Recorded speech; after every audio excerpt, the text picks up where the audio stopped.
Namaskar students, myself Law Ojha from DM School, Bhubaneswar. Students, as we know, the activities for improving crop yields can be classified as crop variety improvement, crop production improvement, and crop protection improvement. In the previous session, we have already discussed about crop variety improvement. In this present session, we will discuss about crop production improvement and crop protection improvement.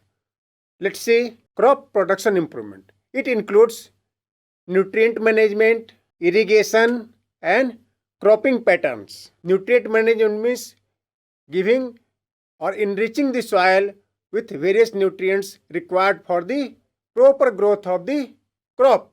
Irrigation means supplying the water to the crop. And cropping patterns, there are various cropping patterns, and we'll discuss about that later on. Now, before that, we have to see the scenario of farming in India. It varies. It varies a lot from very small farm to very large farm, and also in terms of land, money, and technology. Some farmers use very small land, whereas some farmers do farming in huge land. Some farmers utilize very small money, whereas some farmers use huge money. And similarly, some farmers use technologies of traditional quality, whereas some farmers use modern technologies. Based on that, levels of production practices in India can be classified as no cost production, low cost production, and high cost production. Now, see one by one. First one was nutrient management. The different sources of nutrients are air, water, and soil. From the air, crops get carbon and oxygen. From the water, they get hydrogen and oxygen. And from the soil, they get various nutrients. Some of them require in large quantities, whereas some of them require in less quantity.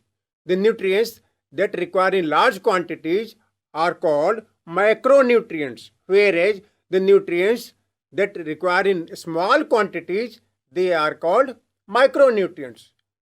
Examples of macronutrients are nitrogen, phosphorus, potassium, calcium, magnesium, and sulfur. And the examples of micronutrients are iron, manganese, zinc, copper, etc. To enrich the soil with these nutrients, we require manure and fertilizers. Now, manure. As we know, manure is obtained from the excreta of animals, decomposition of excreta of animals and plant wastes, and they are rich in organic matters. They also increase the water holding capacity of the soil and increases the number of friendly microbes. That means they are helpful for the soil and they increases the quality of the soil. There are different types of manure. Main of them are two types. First one is compost and vermicompost, and second one is green manure. What is compost? Compost is obtained from the decomposition of waste materials, and as I said earlier, it is rich in organic matter. And compost prepared by using earthworm or dead worm are called vermicompost. Now, green manure.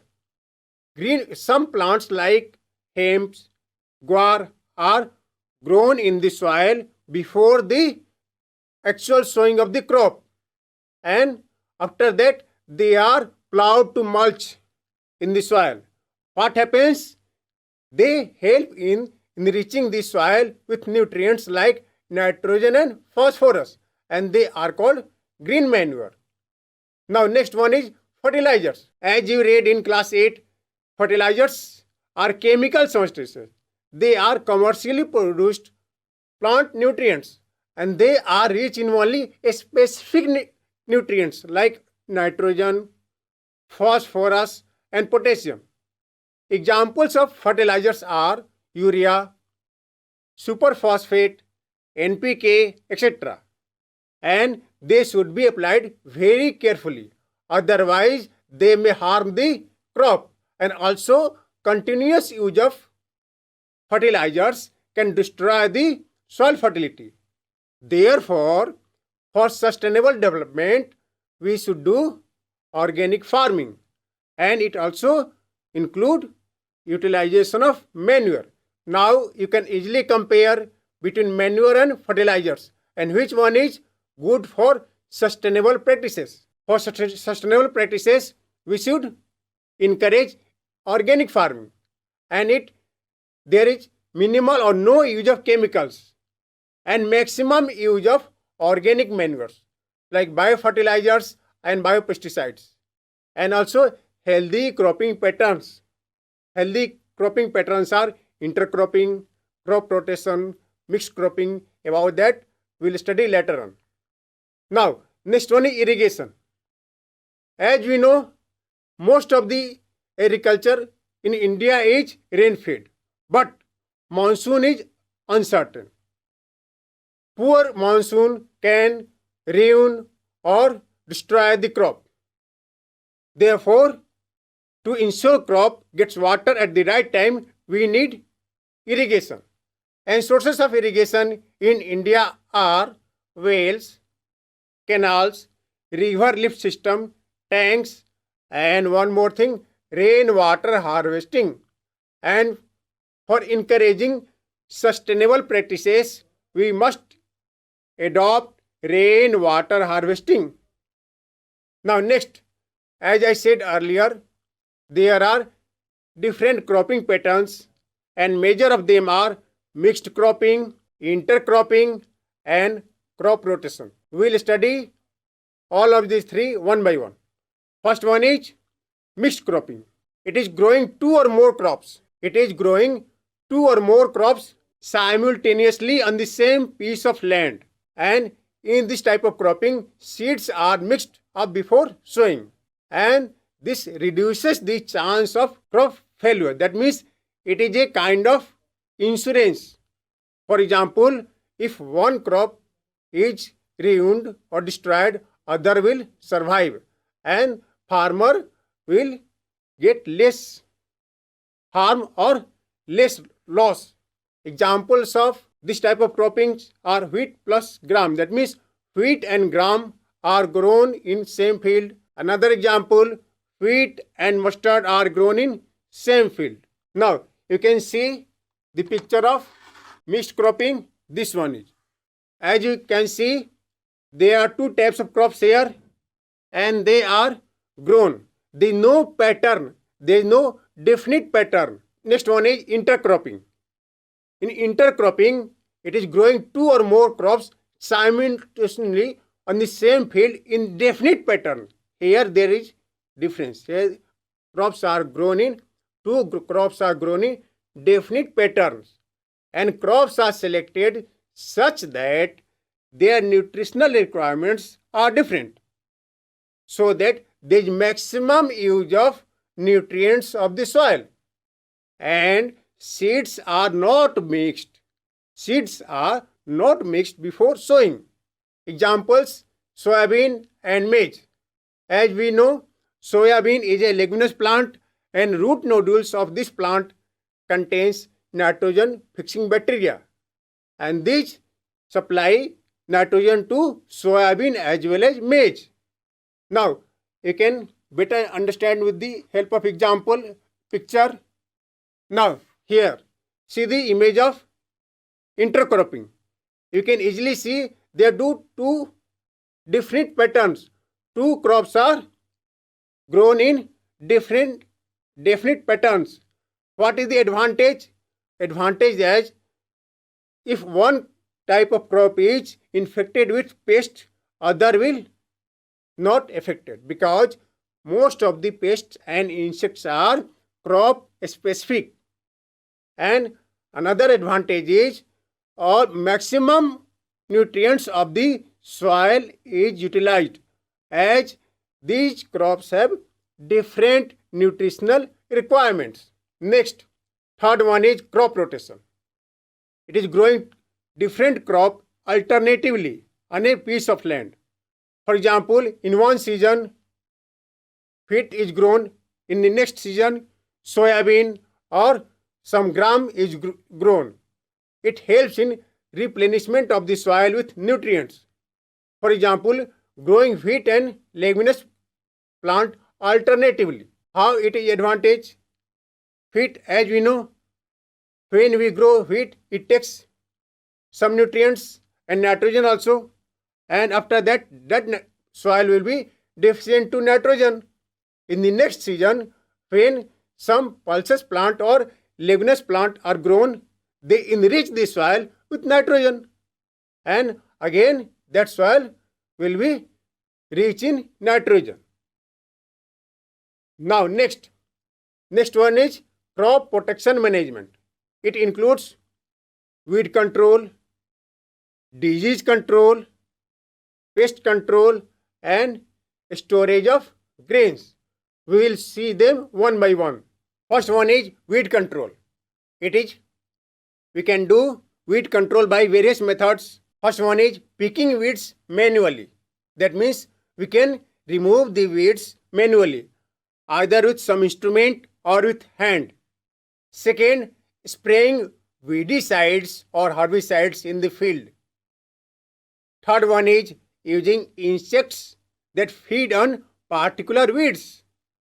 And last one is taking preventive measures. That means seedbed preparation, timely sowing of crops, intercropping, and crop rotation.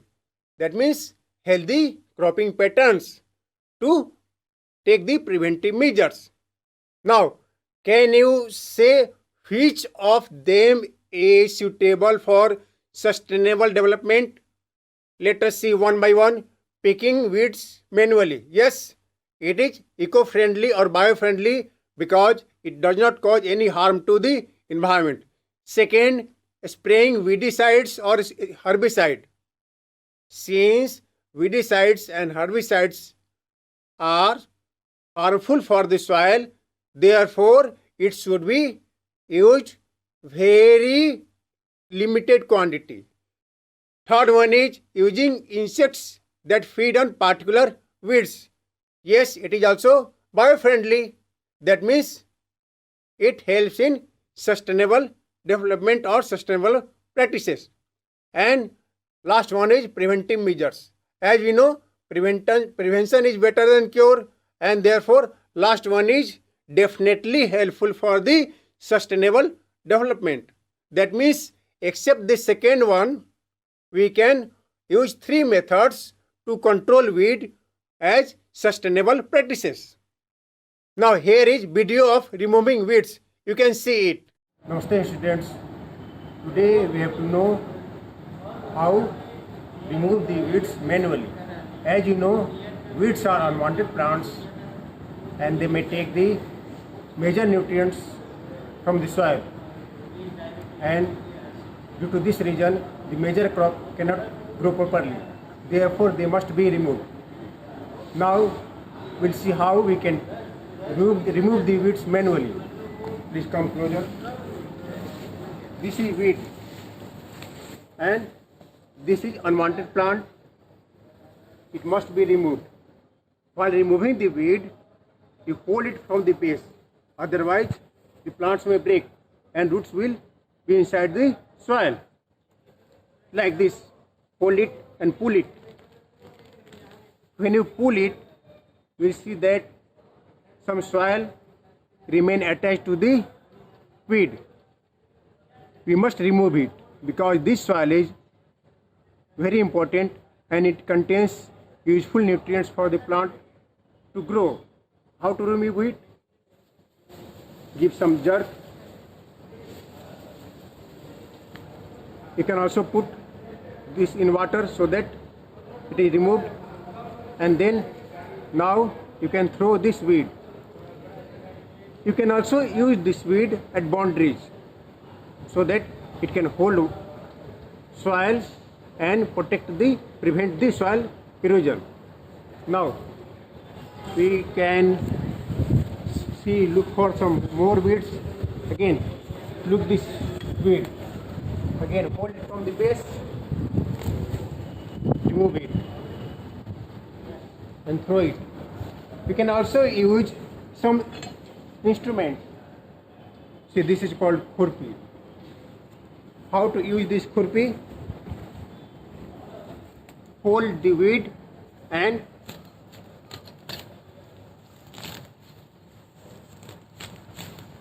do it carefully, otherwise it may hurt your hand. See how it is removed. You can use it in your garden. One more instrument, this is a spade. You can also use this spade to remove the weeds. And while removing, dig the soil, otherwise again the roots will remain inside the soil. Dig some soil like this.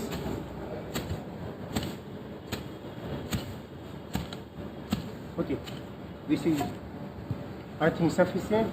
Then this is the weeds.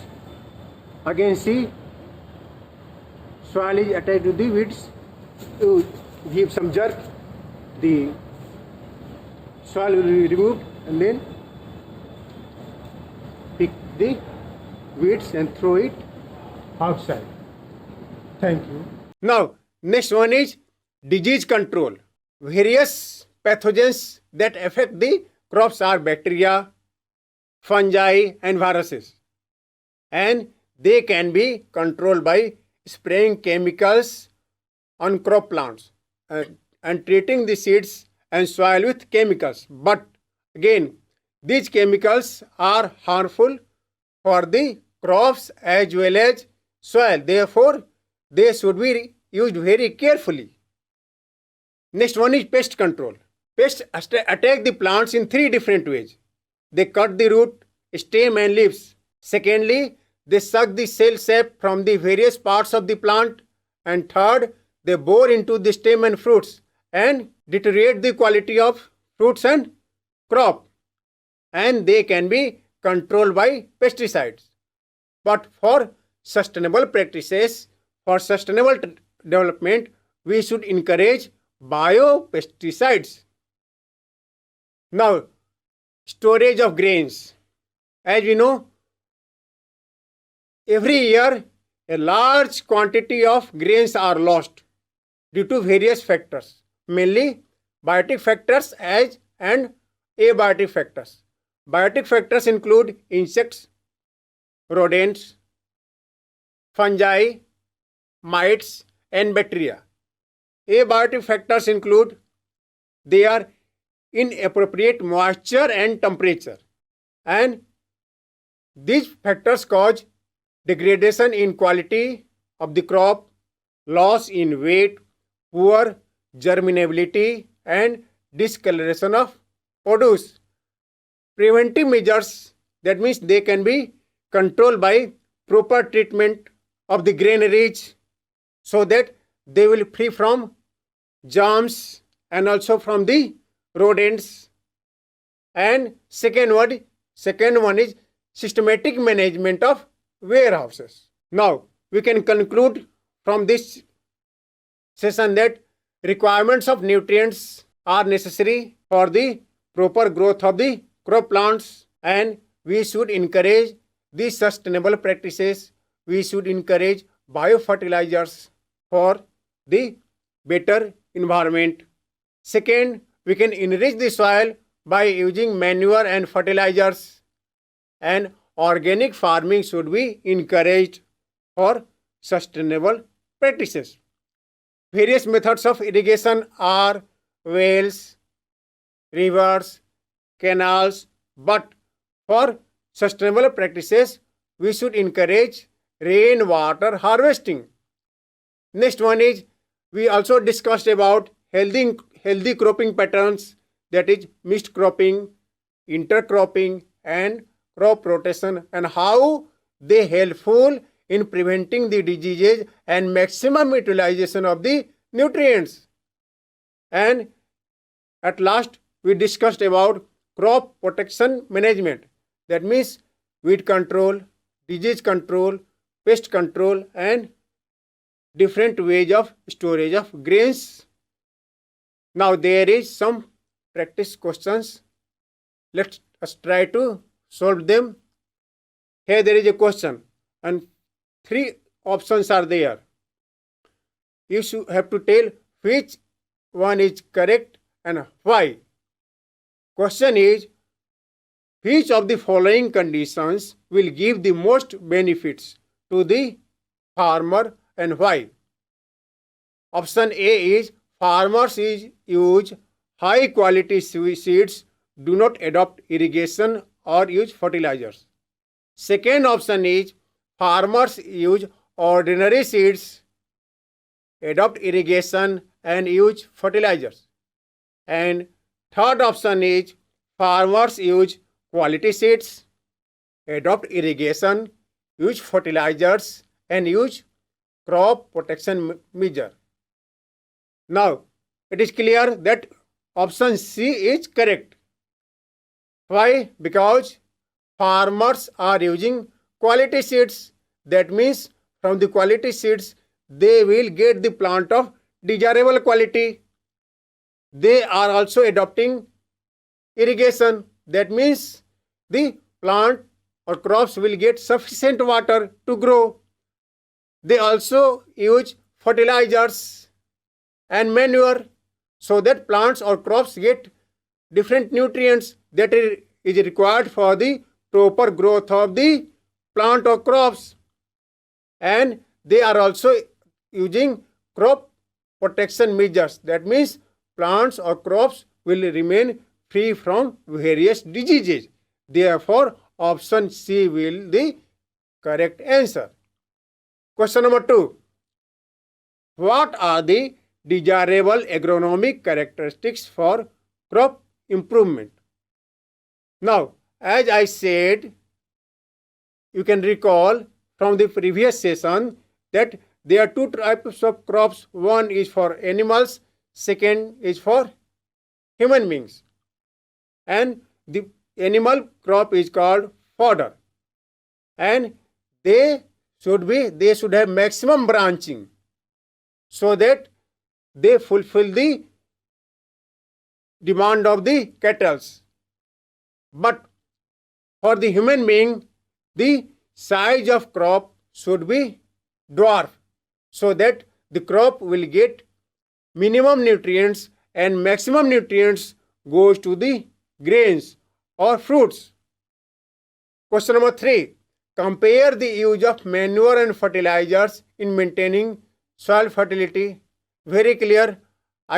We have mentioned and we have discussed in the previous session also and this session also. Manures are good for the soil. They are bio-friendly. They are rich in humus. They have good water holding capacity. Whereas fertilizers have only fixed nutrients, and overuse of fertilizers may damage the crop. Also, they will deteriorate the quality of soil. Question 4. Why should preventive measures and biological control methods be preferred for protecting crops? We discussed also, as we know, prevention is better than cure and preventive measures require less money and it is very easy to control at early stage when there is infection and therefore it is easy to for the management. Question 5. What are the advantages of intercropping and crop rotation? You can do it. The advantages of intercropping: there is maximum utilization of nutrients and also the plants get less affected by the pests and insects. In crop rotation, there is utilization of the nutrients. For example, as we discussed earlier, leguminous plants, the roots of leguminous plants contain nitrogen fixing bacteria and they enrich the soil. And in the next session, When we grow wheat crop, that nitrogen is utilized by the wheat crop. Now next, animal husbandry. About this we will discuss in next session. Thank you.